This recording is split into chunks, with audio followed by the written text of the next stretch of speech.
Hi folks, I'm here with another short lesson about improvisational triangles. This time I'm going to be talking about shark teeth, which are also known as half rectangle triangles, HRT, and I think shark teeth is a lot easier and more fun to say. So here's a bunch of them, and I'm going to just walk you through the steps that I use to make this unit. All right, so the first thing you're going to do, clean up cut, you're going to cut 2 strips of fabric. In this case, I've got red and white. You want them right sides up. And then I usually cut my strips about 1 inch bigger than what I want my final unit to be. And it looks like I've cut this at 3.5. So my unit's gonna finish at 2.5, 3 inches. It just gives me a little bit of wiggle room, which is nice to have when you work improvisationally. The next step is I'm gonna cut these into rectangles. I often will line things up on a line, and in this case I want to do 2.5 inches, and I might take that unit and then I'll flip it over and use it as a unit of measurement.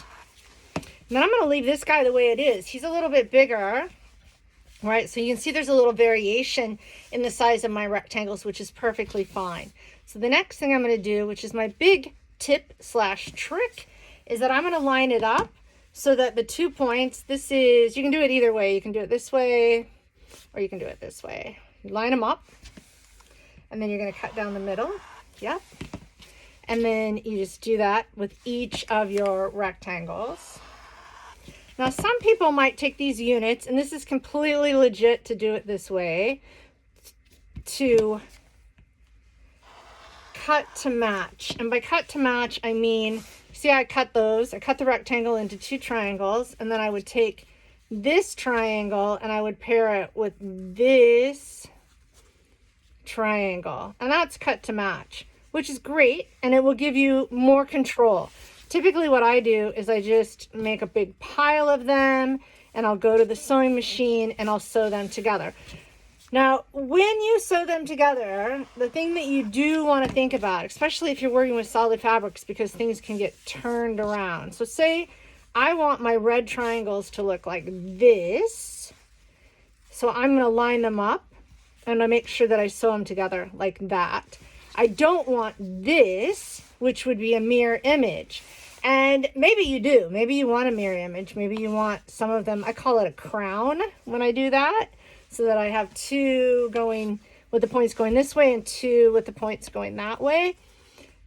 The point I'm getting at is that if you want to control the direction of your points, you need to think about that when you sew them together, because you can end up with mirrored images. So once you've sewn them together, you're going to have units that look like this. This is sewn once, and then these are sewn together again. And then what I do is I shape them. And shaping is not making the units the same size. Shaping is just cleaning your units up and making them look beautiful. You don't have to cut all 4 sides. You're only cutting the sides that you think need it. And this is not to make them the same size. This is to make them beautiful and lay flat and just give you the best shark teeth to work with. Okay, the last thing I want to talk to you about is saving points. And you'll notice that these are different sizes, and I think it looks pretty cool. But I might want to save some of my points. And if I want to save points, then I have to decide, do I want to save these points up here or these points down here, right? I want to save the red points at the top because those are more dominant. And if I'm going to do that, then I'm going to line this edge up even, and I'm going to let the discrepancy be on this edge. I'm going to sew them together, and I'm going to shape them, and I'm going to get a lot of red points up here, and I don't really care what's happening down here. So, super cool unit. It's called a shark tooth or a half rectangle triangle. You guys may have seen this before, but it's part of the workshop I'm teaching this Saturday, January 4th, 2025. Improv for everyone, perfectly pointless. It's from 1 p.m. to 5 p.m. East Coast time, and it's $30. And for $30, you get a 4-hour live virtual workshop. You get the recording of the workshop. You get handouts, demos, lectures, membership in my Facebook quilting group, which is super cool, and fun sewing time together. Great way to kick off the new year. I hope to see you in class.